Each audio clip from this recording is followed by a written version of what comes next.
What is up, guys? Chase Oliver here, bringing you my WWE Payback 2015 preview and predictions podcast.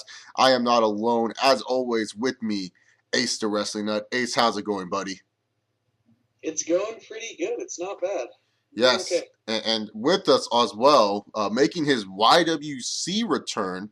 He used to make YouTube wrestling videos as a different username. He was a part of the Gurus of Greatness with Ace and I. We actually did the Gurus of Greatness podcast for like 2 weeks with him. But pretty much now he's left the YWC, but he's coming on here.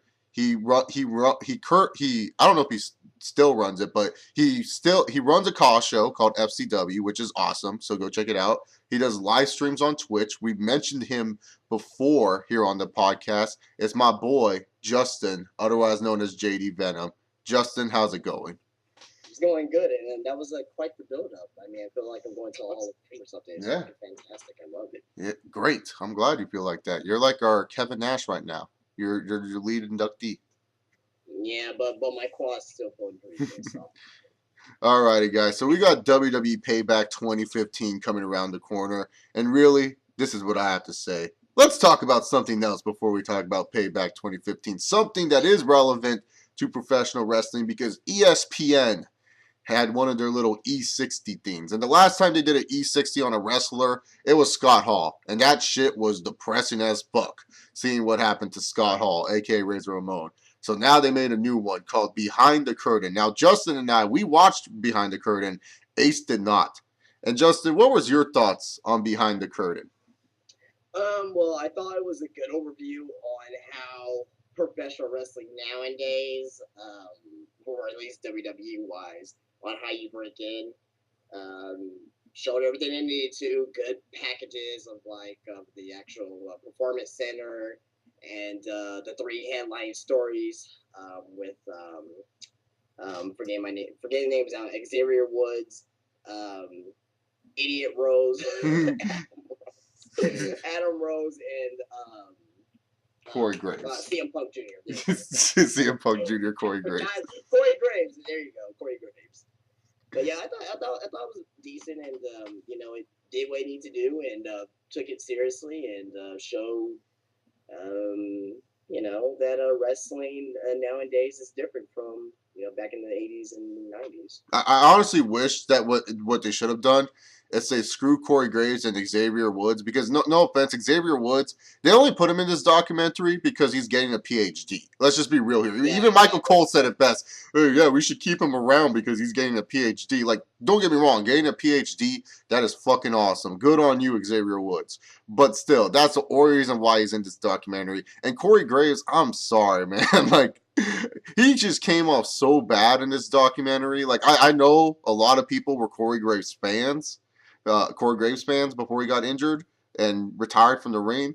But really, to be honest, he came off so douchey in this freaking interview. He just came off unlikable. And really, they only put him in there was just because he suffered concussions, and the WWE wants to show, hey, we're advanced when it comes to concussions. I mean, they had that little Vince McMahon vignette where he's all like, oh, we're more advanced than the NFL when it comes to concussions. So that's the only reason why he was there. They should have just said, you know what, here's Adam Rose. Let's focus on him the whole time, because he was like the star. Like his segments were star. I mean, the kid situation, obviously that's going to tug on some heartstrings, but not just him with the kid, but just how he had to like change his character and his gimmick. Michael PSA said my favorite line of the whole documentary: I ain't going to pay. I wouldn't go see this guy if you gave me a free ticket. like just showing how harsh wrestling is. And what's sad about it is now a lot of new fans out there for Adam Rose, and I'm not gonna lie, I wasn't an Adam Rose fan. This documentary made me more of an Adam Rose fan. Not really, but I mean, I can see on why people are now gravitating towards him. But I mean, if you liked him in the first place, or if you didn't like him in the first place, I don't see how this will make you like him even more. I'm pretty sure there's guys back there. I'm sure Mojo Riley, they had a fucking documentary on him. Y'all like him more. Me personally, I hate the guy, but as a performer, but Yeah, I just don't get like why there's like new fans from Adam Rose now because I guess I don't know if it's the sympathy or anything, but I think it's more of the sympathy. Like as a person, I like him more. It's like kind of like the John Cena syndrome. Like everyone says, yeah, I like John Cena as a person, but fuck him as a wrestler. It's like the same thing with Adam Rose. It's more of like, yeah, I like him more as a person. I think this guy has tremendous strength, but yeah, as a freaking wrestler, he's still the same goofy gimmick. It's not like he's changed. He's still gonna come yeah, out. Well, he exactly. did get rid of the rosebuds on SmackDown. That's very important to know about. But at the same time, it's just like he's still Adam Rose the wrestler. He's still that same wrestler. Let's Yeah, hope that they can do something with him that's better because the guy, he got some rub, he got some shine. More people are kind of knowing who this Adam Rose is, and like I said, he was the highlight of the documentary just because it just showed the struggles of being a wrestler. Sometimes your ideas don't work, and you have to try to do something different, to yeah. try to survive. And Justin, you talked about it off air. What happened to the Tyler Breeze stuff? Because I felt Tyler Breeze would have been, a better addition to this E60 thing. He feels like he fits what you should have done with this documentary is showing the struggles of these wrestlers more than just like, oh, we got to cover these plot points. Because Xavier Woods, it seemed like this guy was doing fine. Like there was nothing like they tried to make Xavier Woods stuff interesting. When you have to go to the afro hair where he like shakes his afro and water comes out, you're trying to fish for material for this dude. Yeah, and I find that racist too, by the way. But no, but in all seriousness, in my opinion, I think the reason why this is why I took away from the actual documentary. Xavier was the reason why I put him in there. Is A, they did him because of the PhD, which you're absolutely correct about, Chase, and B is because that during the time he made up to the main roster. During that time that Oh they yeah, that's true. I made up forgot to the about main that. roster, they want to show somebody they made up to the main roster.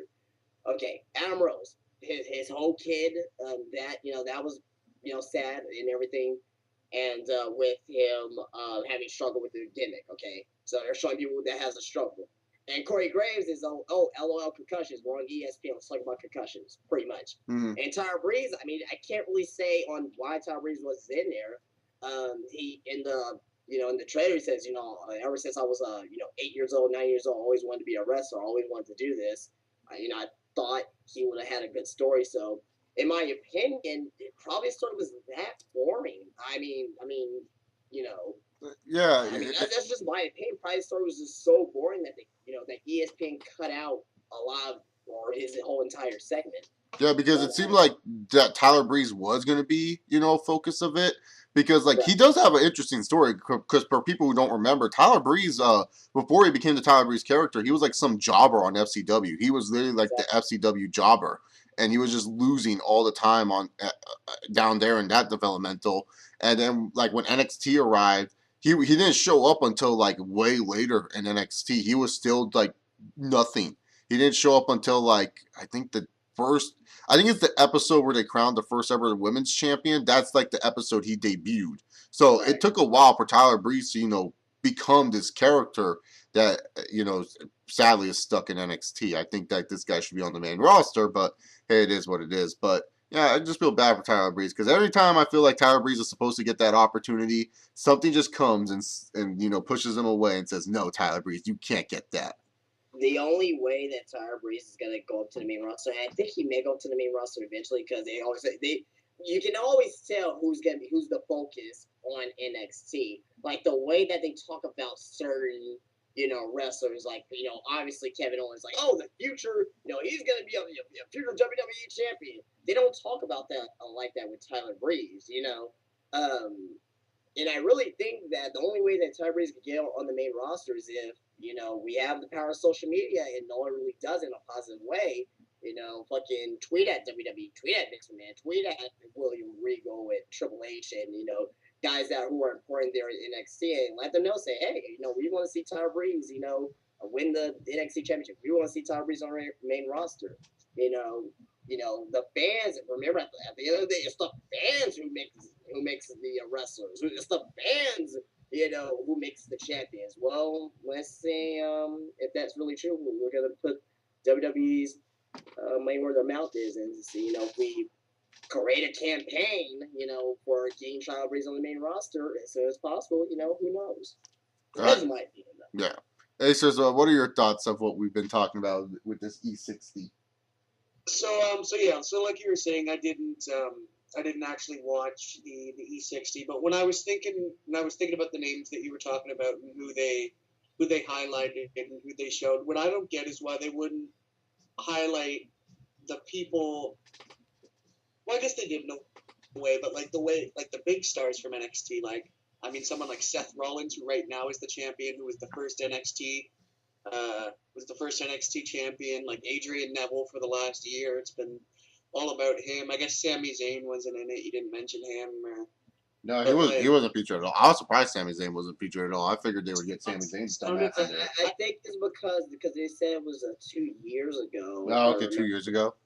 Yeah, well, yeah. If when they start off with Adam Rose, it was 2 years ago. So I'm thinking they all start with these same guys about 2 years ago. Oh, okay.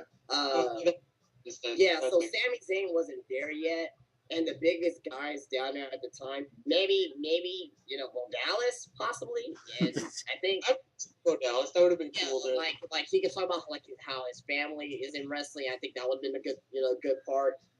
Seth Rollins definitely would have been one. Dean Ambrose could have been another good one. So they had a lot. Well, of Ambrose didn't really show up on NXT until the Shield went to the main roster. He was kind of like not NXT at all.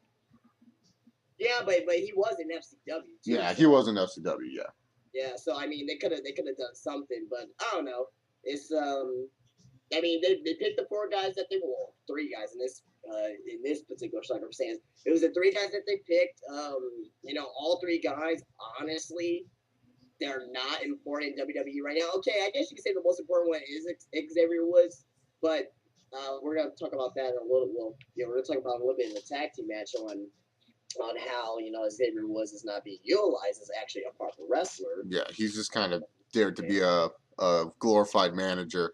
So yeah, that's our thoughts on the E60. I figured we'd talk about that because really, to be honest, a lot of these payback matches, they're just more of like, okay, this guy's gonna win. Let's move on. Let's go talk about something else. Like Payback has a potential to be a good in-ring show for sure. Like no doubt that the WWE one thing they're doing really good is being able to do well in the in-ring quality when it comes down to their shows. The only thing that's a struggle for me to watch with it is just the storylines. It's just like some of the storylines are just so whack or just so disinteresting, or some of the matches it's like, okay, yeah, this could be a good match, but how many times have I seen it? What's really the story behind it?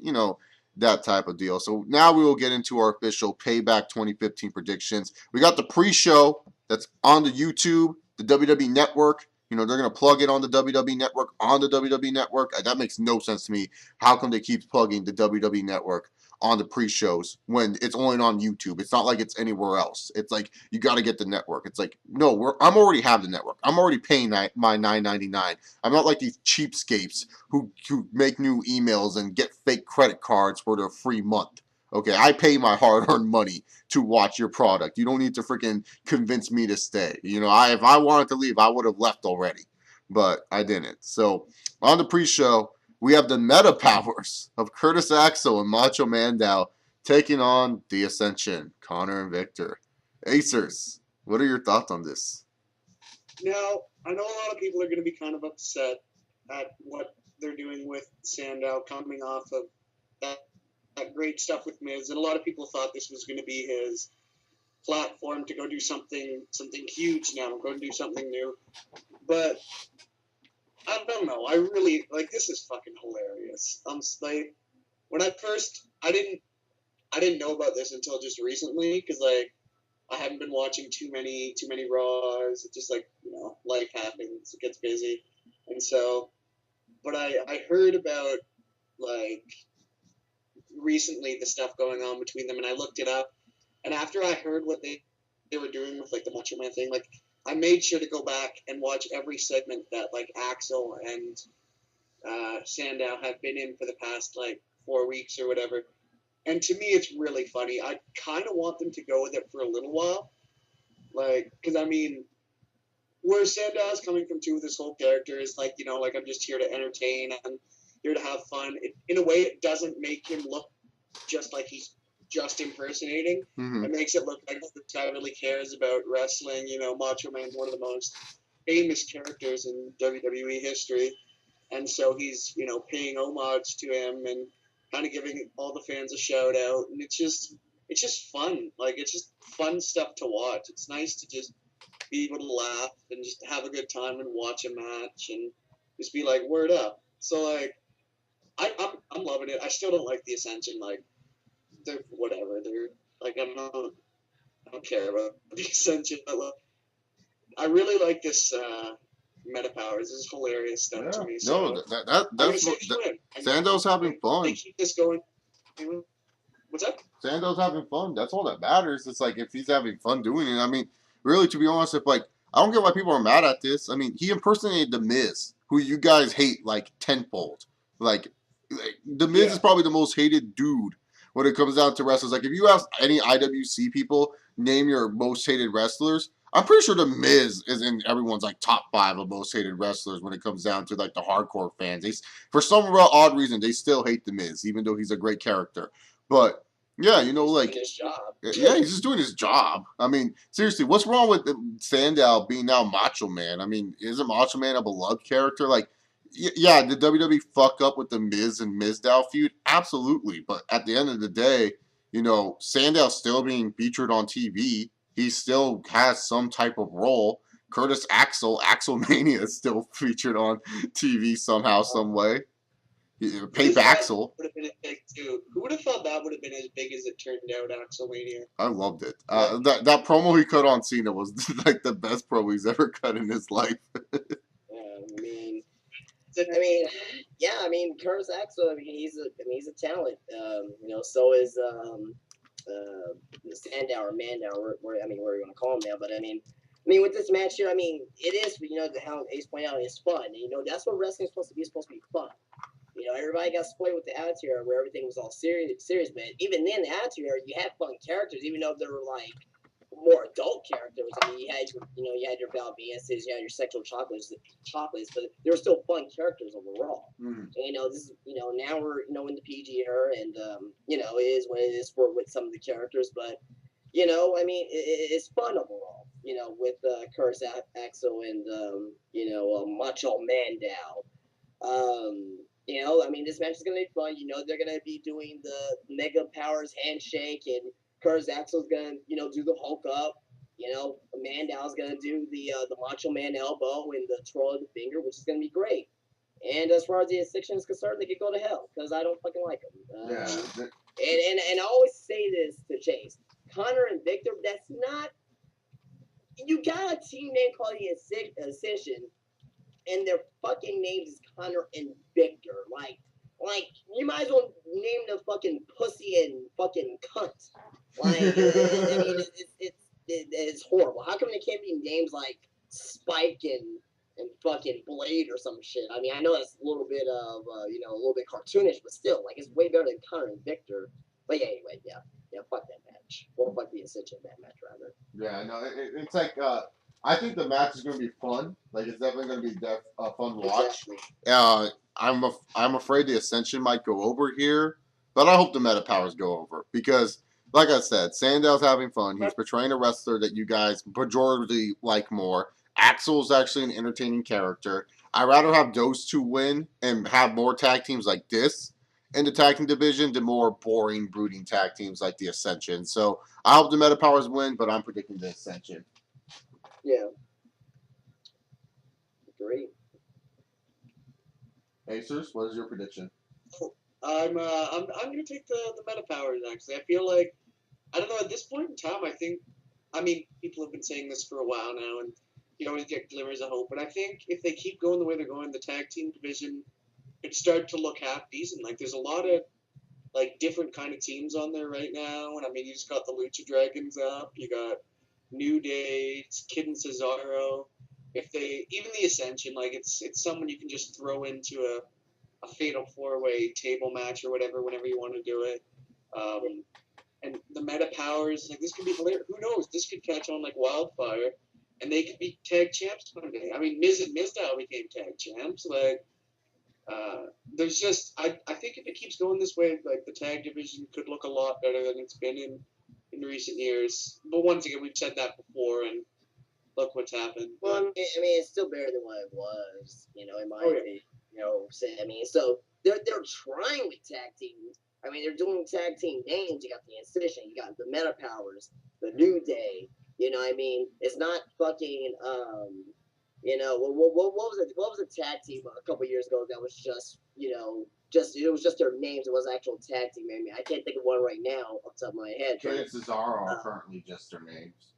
Yeah, like teams like that, just like with their names, like it's like having like John Cena and Roman Reigns, like that'll be their tag team name. John Cena and Roman Reigns is not a fucking unique name, but I mean at least they're trying, and hopefully I can honestly see the Meta Powers challenging for the tag team titles, and possibly getting titles around SummerSlam if they build them up properly, but if they can do it, and think about the merchandise potential with this. If they go far with this, think about the shirts, they sell glasses. This is a big money move from WWE that they can take advantage of if it's done correctly.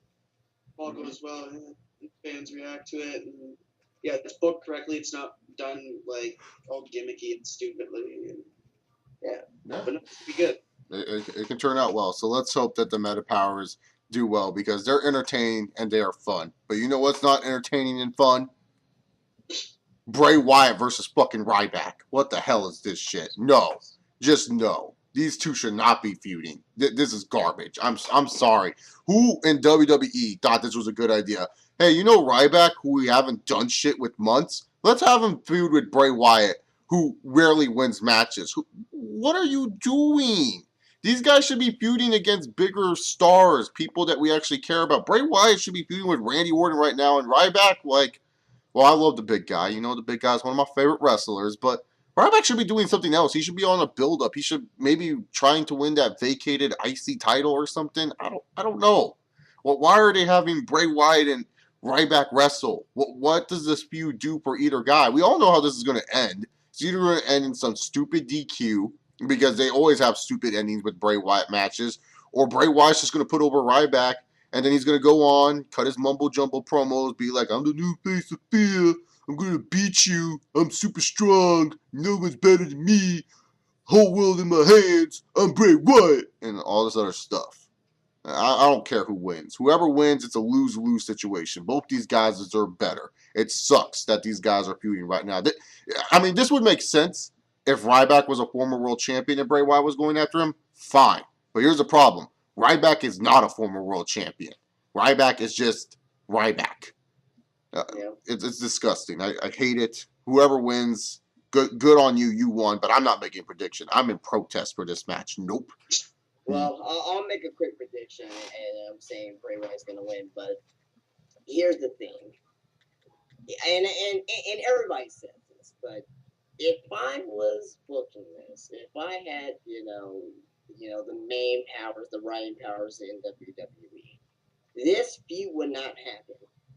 You got to build up both guys, to have a feud like this. Bray Wyatt, technically, Bray Wyatt's type of character, he's like a Kane character. He's like an Undertaker character. He's not supposed to be losing matches at all. He's supposed to be having a year straight of not losing, just a winning streak after winning streak. He doesn't even need to go after titles because he's already over. You don't need a title. You need the title to get over. You know what I mean? You need a title to get over and make the title, more legitimate. That's why Seth Rollins is a champion right now, because they're building him up to be one of the new faces of WWE. So he's getting over right now. Ryback, he's a guy like Goldberg. Like a big unstoppable beast that's supposed to destroy everybody, but he hasn't done that in a couple years. So this feud sucks. This feud is dumb. They fucked up Ryback a long time ago, especially when they turned him heel. They really fucked him up there. They're starting to fuck up Bray Wyatt, and I'm not liking it. You know what I mean? I expected Wyatt to lose to Undertaker, but now, after WrestleMania, this is what Bray Wyatt's supposed to be doing. He's, in my opinion, have him face one of the top. How come he's not facing Roman Reigns or anybody like that? How come he's not facing Randy Orton? You know what I mean? Mm-hmm. How come he's not facing? Well, he already faced Dean Ambrose. But I mean, how come he's not facing guys like that right now? You know what I mean? And I haven't put on good matches with those guys. I just don't like it. But yeah, Bray Wyatt's gonna win. Yeah, it's because it's like Bray Wyatt should deserve better. Like he should be facing Orton right now because right now Orton's kind of in booking limbo, and you need something for him to do. Like why not just start a Bray Wyatt and Randy Orton feud? You have a bunch of multi-man pay-per-views coming up where you can continue to feud and make it strong, and then have a big blow-off match at SummerSlam. But no, it's Ryback and Bray Wyatt. It's like we know this match, and this match is not going to be good either way. I mean. Ryback and Bray Wyatt are both like very basic workers to the point where it's just like they need someone else to really do the whole spots for them because a lot of their moves like it's just simple. It is just way too simple. Like I'm all down for simple matches and stuff like that, but like most of Ryback and Bray Wyatt's moves are setup moves. Like you have someone set them up for those moves. So it's like two setup guys facing off against each other. That's not going to be good. Acers. To me, like, I feel like this feud could work in a different, like, you could possibly make this work at a different point in time. Like you said, if Ryback was either champion before champion, just right. Focus should be people that are bigger than him and not smaller. Because he's talked for a long fucking time. 2 years now he's been on the main roster. He's talked about, you know, being this dope fucking guy and being, you know, this guy who's going to float into the world or whatever the fuck he's doing. But he's never actually gotten there. Every time he's gotten so close, you know, he always comes up short. And I feel like that should kind of be like his kind of persona. Like last year, he up against the face of the company and John Cena couldn't beat John Cena. This year, like he fought The Undertaker at WrestleMania. Undertaker was gone for a year. He had just lost at WrestleMania. Everyone thought like, you know, holy shit, is The Undertaker even going to come back? And then, and then he loses to him. And it's just like, if he had beaten The Undertaker, even you maybe could have made a point for Ryback to be going after, Ryback, sorry, for Bray to be going after like lower guys on the card, but at this point in time, it just feels like a step down for Bray Wyatt, and for Ryback, it's just kind of it feels like filler. Like they're like, oh, well, Ryback's yeah, and I'm glad you mentioned it because I can see Bray Wyatt easily having a fucking big headline match at fucking SummerSlam. But I mean, just right now, I mean, you know, they're time, right? They're just trying to make sure they've got some. They don't want him off TV. He wasn't at Extreme Rules, right? It's just like they want them both on TV, and this is the only way they can figure out to get them both on. And Ryback, even if Ryback was like a world champion or an upper guy in the card, it would just be such a weird feud. Like, I don't listen to Bray Wyatt when he talks because it's annoying, but like, and it's like pay attention to. But I remember he said something like, "You can lift all the weights in the world," and it sounds so dumb. Like, their reason for like wrestling each other and their reason for having a match is just kind of silly to me. Like, because every feud that Bray Wyatt's been in, pretty much since he's been here, every feud he's been in is him coming after somebody who's in a bigger spot than him. Even with Ambrose, like during the Ambrose feud, like Ambrose was main eventing a pay-per-view with Seth Rollins, and he's put like, I mean, I didn't really think that feud made too much sense either, but at least you could argue that Dean Ambrose was, you know, probably one of the most popular guys in that late 2014 like time frame. So it made sense because it's like, okay, well, you know, okay, I can kind of get behind that. Yeah, Dean Ambrose, he wants to take out Ambrose and prove that he's this dope guy, but Ryback hasn't been built up enough to say like, wow, Bray Wyatt just beat Ryback, and it's just gonna be. It's just even if it was for a championship or something, like if Ryback was Intercontinental Champion, like you were saying, and Bray Wyatt was coming after him and saying he, you know, oh, the ones with gold have the most power in this industry. And then if he went after Ryback's Intercontinental title, it's like, okay. But it just feels so weird. And I'm going to give a predict. I say Wyatt's probably going to win, but you never know. Ryback could fucking roll him up or something, too. Like, it's... I mean, honestly, I think the reason why Wyatt's mad at Ryback is because he wasn't in the first season of NXT, and Ryback was. Yeah, well, that makes sense. That's probably why. I mean, remember all those times? Yeah, no, right? Like corn-fed meathead. You remember that, man? Like that'll be fucking Bray Wyatt's promo right there. That'll be a lot better than what the fuck they're actually talking about. Like skip. Husky's talking to you, man. They both should be going after people that are bigger than them, not like size bigger than them, because they're both fucking just huge, star power bigger than like, them. they should be after like higher names on the card, like. And this is why little simple stuff like instead of having fucking Seth Rollins versus Randy Orton every week or Dean Ambrose versus fucking Roman Reigns, this is why you do the enhancement matches of having real jobbers on there, or hell, even not even having real jobbers that you pay for. Have guys like have fucking Ryback versus Adam Rose. Yeah, I know we were talking about Adam Rose a little bit ago, but he's not being utilized. So at least he gets a payday out of it, Adam Rose, even though you're not going to utilize him, and just build up right back that way. Mm-hmm. Have Bray Wyatt versus Adam Rose, or somebody like that low on the card. And, just do a complete squash match and build those guys up with squashing guys. Then you put these two guys together in a feud. It's like, man, these guys they've both been dominant. Yeah, then it would be interesting. It makes more sense that way, but hey, that's WWE. They just want to, because I don't, and this is why I don't understand why they're doing matches like Seth Rollins versus Randy Orton, fucking pay-per-view matches. You're not competing against nobody. You're not competing against the UFC. As far as Monday nights is concerned, you're definitely not competing against TNA. WCW's not around no more. You know what I mean? Mm-hmm. So I just don't get why they do this now. Like, they're doing shit from 1998 that will be okay in 1998 because you need the fucking ratings, because if you didn't get the fucking ratings, then you're going to be out of business. You don't need to do that nowadays, but I don't know.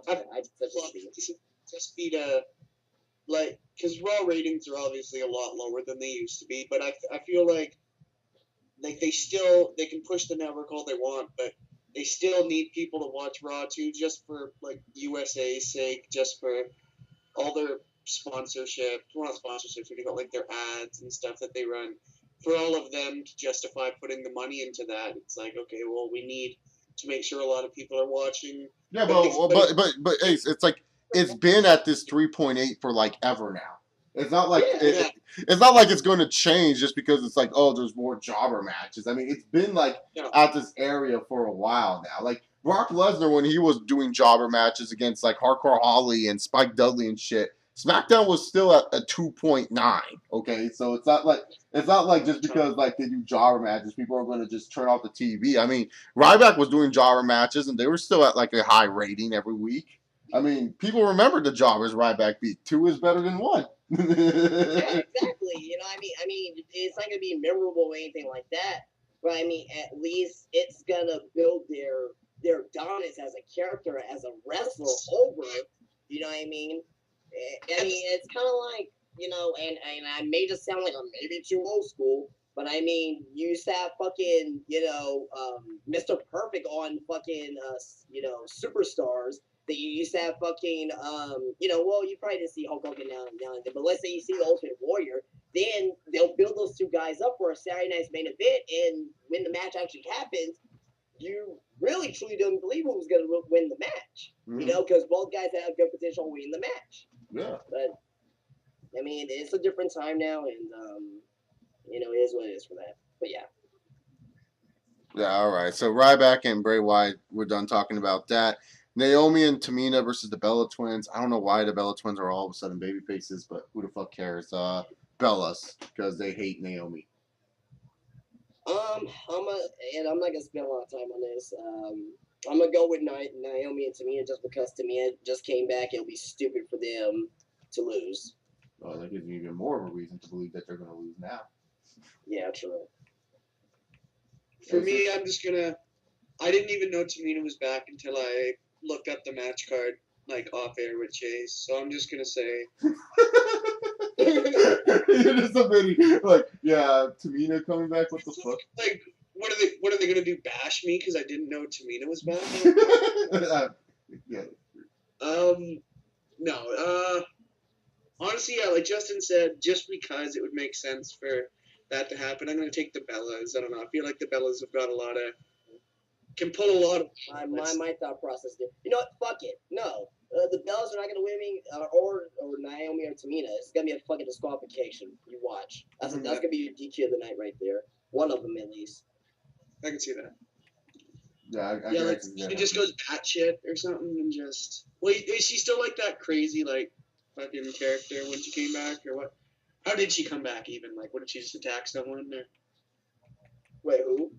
Tamina, how did she come back? Like, yeah, she just came back but not crazy, just they just attacked the Bellas from behind. It was just like ambush. Like I really can't explain it. It was just nothing big though. Yeah, like it was all build up of her coming back. Oh, Tamina's back. Is that Tamina?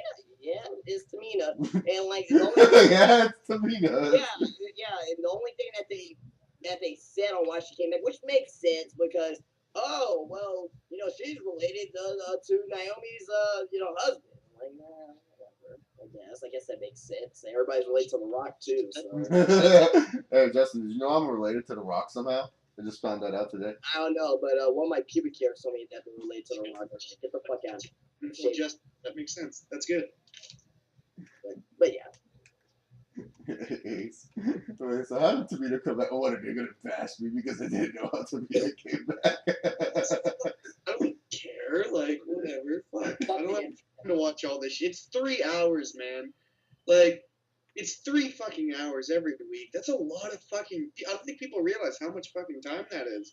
Hey, you're not fucking true wrestling, man. If you don't watch fucking 3 hours of fucking WWE, okay? It's hard, man. Like, I've been watching this shit for 10 years. Like, it's tough to sit down and watch an entire. I've been watching for 20, so yeah. You don't mind to yeah, about 15 years. 15 years and strong.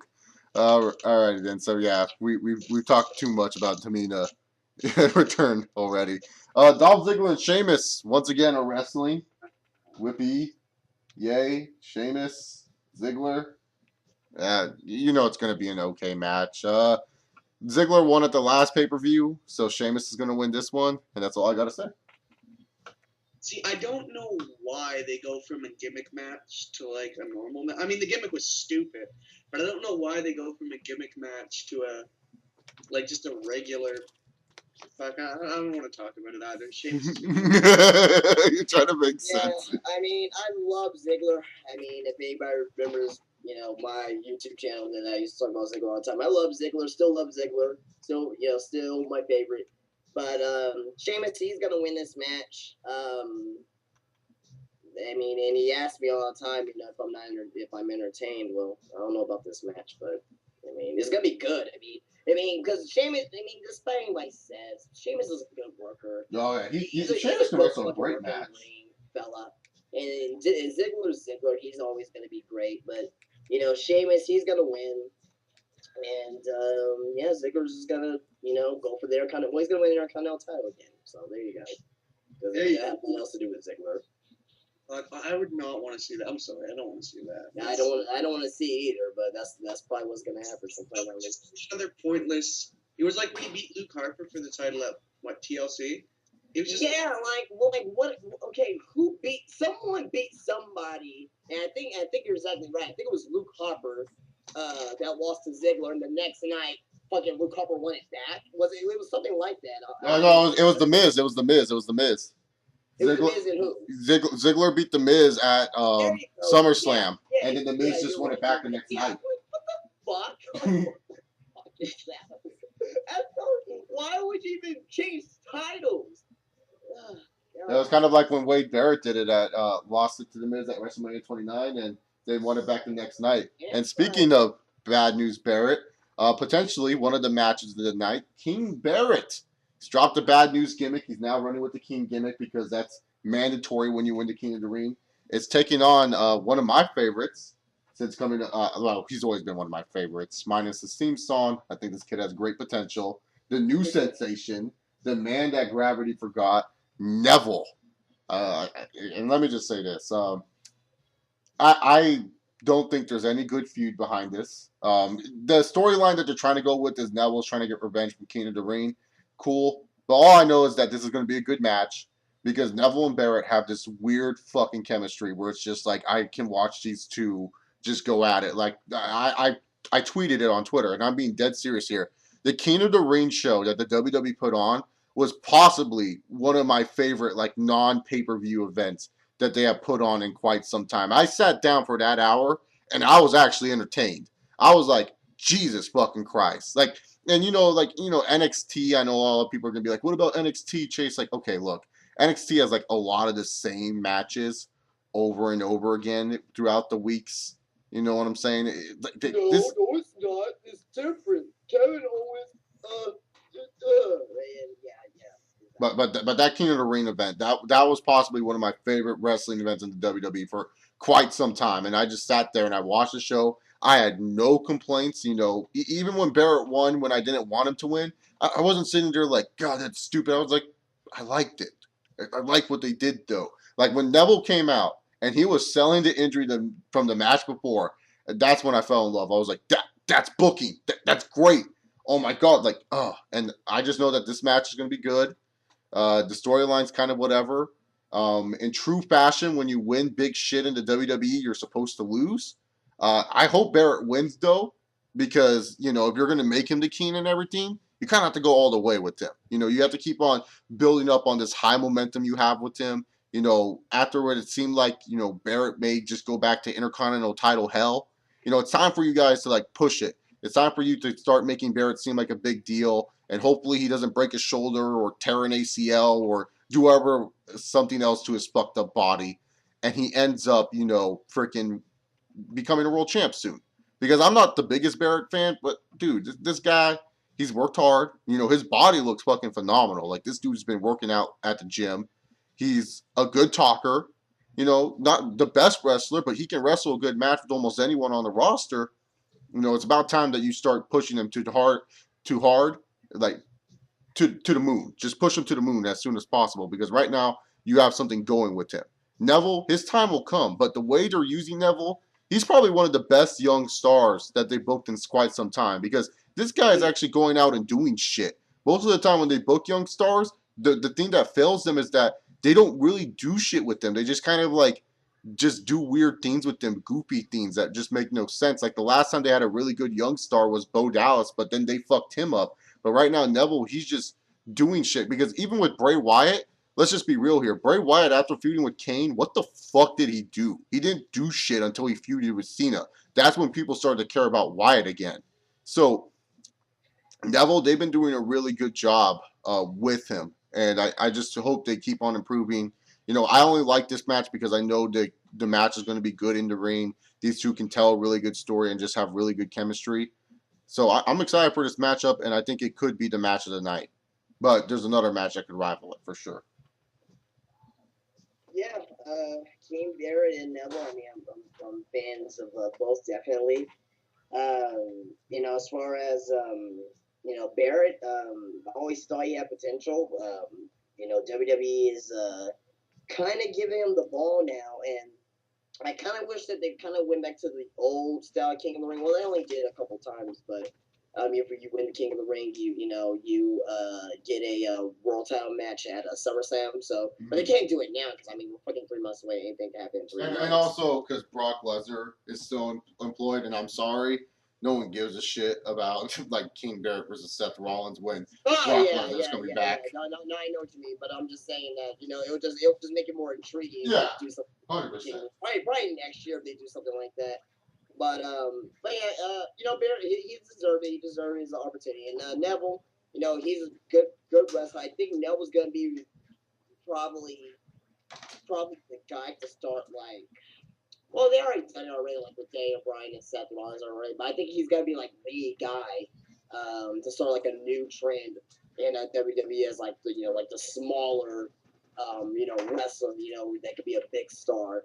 But he's definitely. I think he's definitely there to kind of like replace Rey Mysterio, because if you look at how Neville's used in matches, it's kind of like with Rey, where you kind of just watch a Neville match, you know what he's gonna do, but then he pulls off this one move where you're like, holy fucking shit, how'd he do that? So like I really feel like he's like replacing Rey Mysterio. Instead of like selling like the Mexican stuff, he's gonna sell the European stuff. Yeah. See, and to me too, like this is gonna sound kind of weird, but bear with me for a second. When I watch Neville like for some reason when I hear Neville's wrestling, it almost not becomes like a must see, but I really want to watch it. So in a way, it's kind of like it's like an attraction, and it was kind of like that with Rey Mysterio too at first when he came in, and he jumped off the cage and shit, and then he fought Kurt Angle at SummerSlam, and like literally, if I talk to like my friends who used to watch wrestling, they all still know Rey Mysterio, and I mean Rey Mysterio held a couple world titles, but he was never the guy, but he like people knew who the fuck he was, right? People loved him, and I feel like Neville is that perfect kind of underdog guy. Eventually, I mean, it's still really early, but if they in a couple of years, if he's still going and they give him some like good sympathetic storyline, fucking like sky's the limit. Honestly, like he could go really far, and that's that. And with this match, I know what you mean when you were saying like you were kind of mad with Barrett. Only they've tried to do stuff with Barrett for so long, and it's something's gone wrong, whether it be an injury or something doesn't click. And like you were saying, it's hard to, with the SummerSlam thing, like a title shot for the King of the Ring winner. I feel like this is where a secondary world championship would really come in handy. So you could like give Barrett a world heavyweight title shot. I mean, I think it's better at the end of the day to have one world champion so you know who the champion is, especially with there being no brands anymore. Mm-hmm. But like, I don't know. I mean, it sucks because I was going to say, oh, give him an Intercontinental title shot, but then Barrett's just doing what he's normally doing, just winning the IC title. I mean, at this point, I mean, we haven't gotten to Cena yet, but I mean, that's pretty much what John Cena is right now. I mean, he's like the world heavyweight champion, like the secondary champion, because I mean, John Cena is the biggest star in the company. If he's owning the fucking United States title, even though that is just, technically a mid-card belt. I mean, beat John Cena for it. Whoever beats John Cena for it, they're gonna have a fucking run with that title for a long time. Whoever that's gonna be. Mm-hmm. As for a prediction, though, I didn't really give a prediction. I'm gonna say Neville. Actually, I think Neville will win. Yeah, I don't think I gave a prediction either, and I'm gonna go with Neville, just because. I'm predicting Neville as well. Just mainly, like I say, Barrett should win because he just won the King of the Ring, but it's traditional WWE. Like, LOL, you just won something. Let's just not have you win at the next pay-per-view. Yeah. So there you have it. There. Alrighty then, we have the next match that could definitely be, match of the night. It was probably the match of the night for Extreme Rules, in my personal opinion. 2 out of 3 falls tag match between the New Day and Tyson Kidd and Cesaro for the tag team titles. This match really is just a match. That's all it is. It's going to be a really good wrestling match between these two teams. I like how these two teams are built. You have 2 higher athletic guys, and then you have 2 muscle guys in there. It's great dynamic, and that's what makes great tag team matches. I'm still not a fan of the New Day gimmick. I get it, a bunch of people have jumped on the New Day train, and they're like, oh, man, I love these guys, but I still believe Kofi Kingston, Big E, and Xavier Woods deserve better. I like Tyson Kidd and Cesaro as singles guys, not together. As singles guys, I love them, but together, they just haven't really clicked for me as a team. But hey, these are the type of matches that the tag team division kind of need. It's not like, when the Usos were going at it where they were just facing the same dudes over and over again. At least here there's some unpredictability. WWE could do another tag team championship swap here. So it's definitely interesting in that regard. But other than that, really the storyline's just kind of whatever. I have the New Day retaining the belts.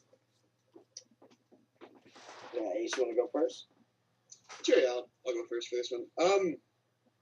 See, I don't know, like, I'm not really interested in the rivalry that much, just because, like, I mean, it's like that today, just in wrestling. Like, the rivalries don't feel as intense, I guess would be the right word. And even though it's just a mid-card match, so you're not really supposed to be that invested in it. I don't know, it's still, for me, I like there to be a reason for why they're wrestling. I mean, I guess you could say, well, there's the titles on the line, but, like, I feel like I like both Kidd and Cesaro, like you said. Them being together, I think it could be good, but for some reason, yeah, I just don't think it's clicked. there's just been something. I think there's something missing. I don't know what it is. They're just, I don't know. It's weird seeing them together. Like, I mean, other than the fact that they're both internet darlings, like, what do you have in common? Just like, but I mean, hey, if they kept going with it, or if they keep going with it, which I think they will, because there's nothing else for them to do.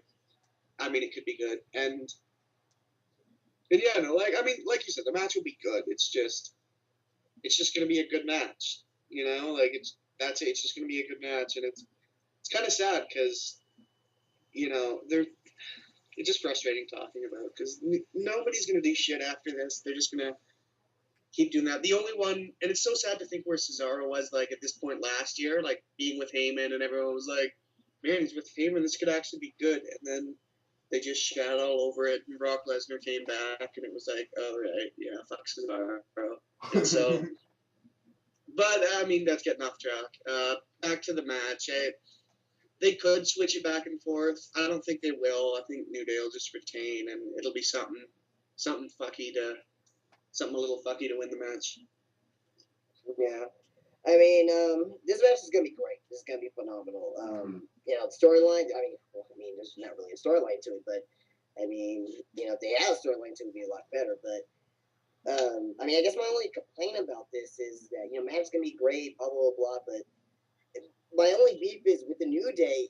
How come Xavier Woods he never wrestles? I mean, as far as I know, he's not injured. You know, he hasn't had an injury or nothing like that. You know, recently he hasn't really wrestled.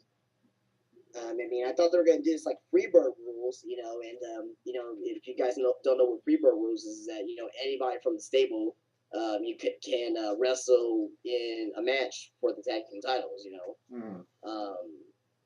So I mean, they haven't listed as a tag team champion. They haven't listed as a tag team champion on WWE.com. Yeah, or Big E and Xavier Woods, you know what I mean? It would be good to switch it up every now and then. But you know, as far as the match itself, you know, focusing back on the match, I mean, it's gonna be dynamic. You know, you're gonna have your high spots. You're gonna have your, you know, your fucking Tower of Doom. Expect that in the match. You know, it's gonna be great, and it's gonna be fun. You know, and I can't really say much anything else about it. I mean, there's nothing else that's gonna happen after this. I mean, because you figure, you know, whoever's gonna win this match, that's gonna be the feud. You know what I mean? Because it's 2 out of 3 falls match. You know, so yeah, but you know, it's gonna be a good match. But and the new Rey Mysterio needs his title shot. Yeah, and you know, as far as the match prediction, I'm gonna go with the New Day, just because you know, if rather Kid and Cesaro wins or loses, I mean, it's not gonna hurt them overall because they're already over with the fans. But if the New Day loses, there goes their gimmick, and you know, and they're not gonna be doing shit after that. So have them win and have them look strong, and fucking Ken Cesaro, they're still gonna be, you know, over regardless at the end of the day. Yep, 100% agree. All right, the next match we can all kind of know who's winning. John Cena once again for the 4th pay-per-view in a row is taking on Rusev in an I Quit match. This match was announced at Extreme Rules. I don't know why they wanted to do this. I don't see the point. I feel like Cena should just come out there and be like, "Hey guys, I want to do an open challenge. Who wants to face me?" type of deal. But no, they're doing an I Quit match. Cena needs his I Quit match a year type of deal. He didn't get one last year with Bray Wyatt. He settled with the Last Man Standing match. So now he needs an I Quit match. Poor Rusev. I mean, this dude, #1 monster last year. Guy has a lot of talent behind him. You know, a lot of good years ahead of him in the company, and he just gets thrown into a very terrible feud with Cena. I mean, let me just say this. The WrestleMania build-up between them was bad, but at least, like, it was kind of decent enough where it warranted a WrestleMania match, sort of. But, like, after WrestleMania, it was just kind of like this feud has been thrown on the back burner because Johnson was like, "Look, guys, I got to go face the rest of the mid-card division. Let me go kick their asses, and we can worry about Rusev later." Because, really, Rusev feels like an afterthought. It's just like Rusev comes out, and you're like, "Oh, yeah, he's facing Cena at the pay-per-view." Like, at Extreme Rules, I totally forgot Cena and Rusev were facing until, like, he came out and was all like, "Hey, I want to face you in a chain match." I was like, "What the fuck? Like, what the hell's this?" So, yeah, really, to be honest, this match will probably be good physicality wise between the two. But other than that, it's LOL. Cena wins. Rapidu. Lana going to become a new face diva or whatever. Who cares? Yeah. Cena. Yeah, Cena's gonna win. I mean, I don't really have much anything to say about it. Cena's gonna win. Rusev, I've always been a big Rusev fan. I always say he can work. I mean, you find a guy at his size doing fucking spin wheel kicks and fucking side kicks the way that he's doing, with fucking ease. But yeah, Rusev's gonna win. Lana's gonna turn face. Cena's gonna go LOL. The champion here. But I mean, I'll be shocked beyond shock if somehow Rusev walks out with the United States title. As a matter of fact, this will automatically. I don't give a fuck what else will happen with the pay-per-view. It will get an automatic pass for me if somehow Cena would. I mean, not to say that he quits or anything like that, but just do something really fucky for Rusev to win. It's not gonna happen, but I mean, it'll just be great, great to have something different for us. Because I mean, as soon as they announced that fucking Extreme Rules, I said to myself, well, why, oh why, might as well fucking cut fucking Rusev's balls off at this time. I already know he's gonna fucking lose. But yeah, Cena wins. See, I'm gonna take the optimistic route with this. I mean, obviously, Cena's gonna win this. We're not debating. That's not up. I thought you were gonna try to convince me why Rusev's gonna win. Yeah, I was like, oh, Like, hey, don't even really try. What I'm really interested. He's optimistic, not crazy. Yeah, it's a big difference. What I'm really interested in is what happens afterwards, because ever since WrestleMania, I've just been waiting for this feud to end, because I want to see what Rusev can do without this whole like USA Cena US title thing, and I was hoping that after Mania he could have moved on from it. He clearly hasn't yet. I think this will be it, which is good, and that's why I'm optimistic about it. I still think it should have been Ryback at Mania to face Rusev, just because then like even if Ryback is defending his U.S. title against Bray Wyatt now, there'd be more intrigue there. But like, I mean, it was a bigger match for Rusev, right? Like, Oh yeah, then Bray Wyatt's promos would actually make sense, because then he would be like, "You're the man people love" and stuff like that. Yeah, then his promos would actually make sense. Yeah, and so, but when you look at Rusev, it's really interesting. Like, they hadn't eating this whole like Rusev Lana like turn. I wouldn't give a shit what would happen to Rusev, and I would be a Debbie Downer about it, and I would just be like, Rusev's gonna lose this match and he's gonna suck. But I feel like they can run with this whole like Lana Rusev thing, where the fans like Lana, even though she's been bashing their country for fucking a year and a half, but they still love her. And you'll like this reference, Justin. It kind of reminds me of a Sable scenario. With I was just about to mention that. It's Mark Merrill and Sable, dude. And I really think that, I mean, obviously they won't completely rip it off. They might rip it off to a lot of extents, but I mean, there was a reason it worked back then, and there's a reason it can still work now. And so it'll be interesting to see who Rusev feuds with. I wouldn't split Lana and him up right away. I don't want like Rusev no, tells. You want a slow burn to it. Yeah. You just don't want to do it just because that's wasting 2-3 months of television. So have it to where that Lana screws over Rusev over his next feud, like, give me the chair, Lana, and like she accidentally gives the chair to whoever Rusev's opponent is, and like he gets screwed over that way. It's just a slow burn. It's just not like, hey, the next night on Raw where he just speaks this and fucking Lana comes, it's like, oh, America, I love you. Like, because WWE's gonna do some bullshit like that. So I mean, just take it slow. What else are you gonna do with Rusev anyway? Because Rusev is the guy, and this is why I love anti-American gimmicks, but this is why I hate anti-American gimmicks. This is why guys like Vladimir Kozlov It's not in WWE no more. This is why guys like Muhammad Hassan. I mean, that's a different story. But I mean, even like for example, Muhammad Hassan. You know, let's say he would have had his little run in WWE. You think his fucking anti-American gimmick would have been kept going over? No. You know, you can only do it for so long to talk bad about America and blah blah blah blah before it gets old. You know, but Yeah. I mean, but yeah, but Rusev, and John Cena. I mean, it's gonna be piss poor. Yeah. All right. Up next, the fatal four-way match for the WWE Championship.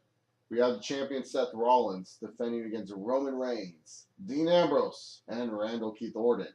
And if Seth Rollins somehow loses the title, Kane will no longer be the director of operations of the WWE. Rumors have been running, potential heel turn for either the Roman Reigns and Dean Ambrose. One of those two might be turning heel to join the Authority. Look, any of them turning heel is kind of like ridiculous at this moment of time. I don't even know why WWE would even think about turning any one of these two heel, but whatever. What WWE wants to do with their characters, so it is what it is. But I hope no one turns heel. I hope just Seth Rollins wins this match, and like any cheap heel way, he takes advantage. Most likely, Dean Ambrose could become the fall guy if no one turns heel in this situation, where Dean Ambrose is the dude to get pinned. So yeah, there you go. Let's hope no one turns heel for me. I don't want any heels, and Dean Ambrose being a heel would just be weird. And Seth Rollins should be like your only heel that you're focusing on right now. Like, why turning Dean Ambrose heel or Roman Reigns heel would do anything good for the company? It wouldn't. Yeah, and especially since Dean Ambrose is like top 3 faces in the company right now. You know, potentially. Mm-hmm. Him, Orton, and I guess Cena. Yes, people see it as a fucking face. Whether you don't like it or not. He's basically literally the face of the company, but yeah, I mean, this match, I mean, actually, honestly, I think the match is gonna be pretty damn good. Actually. Oh no, this is gonna be a good match. Yeah, I think the match is gonna be good. The gimmick's stupid as fuck, or like the stipulation rather is stupid as fuck. Like if Rollins loses, King will be fired. You know what I mean? Well, we already know that's not gonna happen. Rollins is gonna be champion for a while. As far as the heel turn, Reigns doesn't need to turn heel. Not yet, at least. I mean, if you have him join the Authority, I think that's just downgrade him instead of upgrade him at that point. Yeah. Dean Ambrose, if he turns heel, then, like I said, you're losing position on one of your biggest faces. Dean Ambrose needs to turn heel, sometime like next year or something like that. Mm-hmm. Make him turn heel when it actually matters. Don't make him turn heel now, because if you make him turn heel now, then he's just gonna be in a pool of a whole bunch of other heels. Like fucking Rusev and Rollins, and Barrett and the New Day. He's just gonna be lost after that point. But yeah, Rollins is gonna win. It's gonna be a good match. But story wise and whole gimmick wise, everything, it's pretty stupid. Yeah, and most likely these guys are gonna face each other again at the next event, the Elimination Chamber. So. Yeah. I would say probably them 4, King and Big Show. Yeah, oh maybe. Fuck no. Big Show. Well, whether you like it or not, I mean, I don't see who else who they can do. Oh, well, you know what, Justin? I don't like it. For I don't know, when I look at this match, and I've heard some of the things about we're not going to see a Shield reformation. We might see a heel turn. I don't know. I'm with you. I don't really want to see one right yet. The only way, I don't want to see Dean at least yet, because Dean was the most adamant against Seth and all that. Roman Reigns was like, whatever, I'll still fucking play the yeah, because that would be so stupid too. Like if Dean was the one to turn heel, because people don't seem to understand. Dean Ambrose was the one trying to ruin Seth Rollins' life and everything, and then all of a sudden he's all like, "Yes, Seth, I'm glad I did that. That was a great plan we had." Like, what the fuck? That'd be stupid. I mean, it would be very fucking dumb. But remember, this is the same company that just magically, still with no fucking explanation. I still want to know on how the Bellas got back together. No fucking explanation whatsoever for that. Your sisters. But that's their explanation. I'm just saying, man.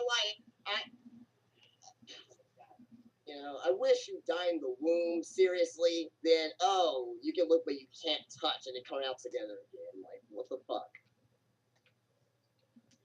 Yeah, that was pretty dumb. Anyways, though, back to something important and not the Bella Twins. If you were to do it, you wouldn't do it with Orton. That would be fucking retarded as well. Randy Orton, hey Authority, I'm back. Hope you're happy with that, Triple H. One I can see you doing it for a bit with. I don't know if they should do it here. I don't think they should do it here, but I think it'd be a good thing for like to tease like Triple H. Maybe Triple H and Roman Reigns are about to have a match, and Triple H says, "Oh hey, yeah, I forgot. Yeah, they should be setting up for H and Roman Reigns match." This way, think about it this way. Let's say it's going on, and Roman Reigns keeps coming so close, so close, so close, and then Triple H just has a conversation and says, "Hey man, this could have been you. You could have been the one that we had, in the Authority. You could have been the one holding the title. You could have been Mr. Money in the Bank. You could have won at WrestleMania, and you threw that all away because you want to try to win these people over who hate your guts. They don't like you, Roman." And then I don't know if you do that right here, but I feel like you could tease that for a bit, and then maybe during like a Triple H Roman Reigns match, maybe that you could do you'd want Reigns to win, but at the same time, maybe turning him heel would be a good thing in that, and having him side with the Authority, because then, it's a shitty case of people wanting what they can't have, because then if he turned heel and joined the Authority, people would be like, after a while, like, Reigns would be doing shit he didn't want to do and attacking, like, Ambrose right? And he wouldn't be liking that. But eventually everyone would be like, man, I can't wait till Roman turns face on the Authority and finally wins the title or whatever, right? Man, I don't know why I hated this guy in the first place. He's actually pretty good. Now, I feel like that could be a good way to build to a triple threat match for these three guys at Mania. Because I still think that's... Oh yeah, at 32, well, no, at 32, I think they should do Cena and Reigns. That needs to be the match at 32. Yeah, I mean, but if they do that match at 32, despite what people think, well, not what people think, but despite, like, I just think that match is gonna get shit all over, like, honestly. Like, honestly, I wouldn't shit all over if you turn Reigns into, like, the dominant fucking monster heel, if they do that, because Cena ain't gonna go into as fucking, heel. Why can't they just be two baby faces who respect each other, Justin? How come they can't just be two baby faces that respect each other?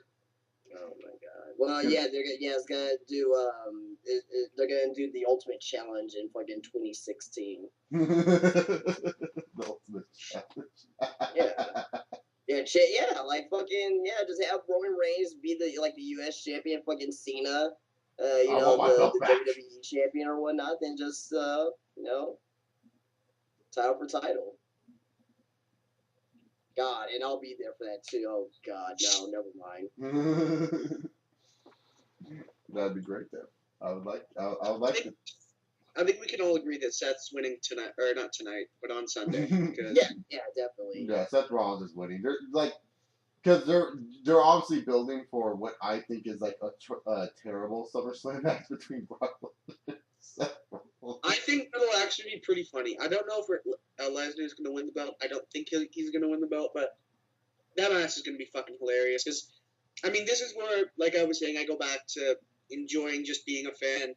Because I would actually, I like Seth Rollins, he's entertaining, but I would pay so much money to watch Lesnar just beat the shit out of Rollins.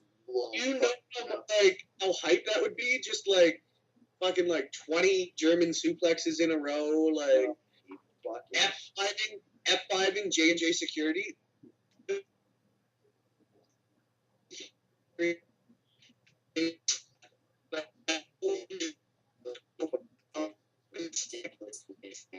Meant to be taken seriously, but it is. It's a gray area where it's entertaining and they're idiots, but it works. Yeah, exactly. Yeah, no. I just think that it's just going to be too much. It's just too much of the same Lesnar booking where you gotta because with Lesnar that now that you have him, you have to find the next force for him to face. Mm-hmm. So maybe Sheamus or something like that. I don't know. Yeah, probably Sheamus. You know, and Sheamus is actually probably only one of the legitimate guys left that can face Lesnar. Him, Randy Orton, and I guess Rollins. I guess that's it. I mean, really. I mean, I don't want to see fucking Ryback versus Lesnar. Oh God, can you imagine that? Oh God. Like people thought Reigns versus Lesnar was going to be bad. Ryback and Lesnar got. I know. That's worse. Yes, Cesaro, but I don't want to get into that. Yeah, we're not going to get into that. So there you have it, guys. WWE Payback 2015. I would like to thank Justin and Ace for joining. Hopefully, we can get the whole crew together for the next event, the Elimination Chamber 2015. Yes, the chamber is back, and that should be fun. So hopefully, you guys enjoyed Payback. My final thoughts on Payback is just that I think it's going to be a good in-ring show. I don't think it's going to do much for me storyline-wise. I just think it's going to be like most filler WWE pay-per-views. There's one or two matches that I'll go back to watch from this show, but at the end of the day, it's just going to be like, yeah, it happened, and that's it. Yeah. Justin, your thoughts? Yeah, I don't really expect much out of this except for some few good wrestling matches. So. Huh? Yeah, like there's not going to be a whole lot of story progression because it is just filler, and I mean it is just filler. Like, but there'll be some good things out here, some entertaining stuff, and I mean it won't be that hard to sit through it, right? Yeah. I mean, I might have a nap during the Divas match, but hey, I mean you got to sleep sometime. I don't get enough sleep at night, so you gotta make up for it somehow. Yeah. Alright then, so there you have it, Payback 2015 preview predictions. If you guys like this video, give this video a big old thumbs up. Hit that subscribe button down below. Make sure you guys check out JDVenom, his YouTube and his Twitch and his Twitter will be down there. And Ace, his Twitter and his Instagram will be down there as well. So thank you all for watching. Enjoy your night. Peace.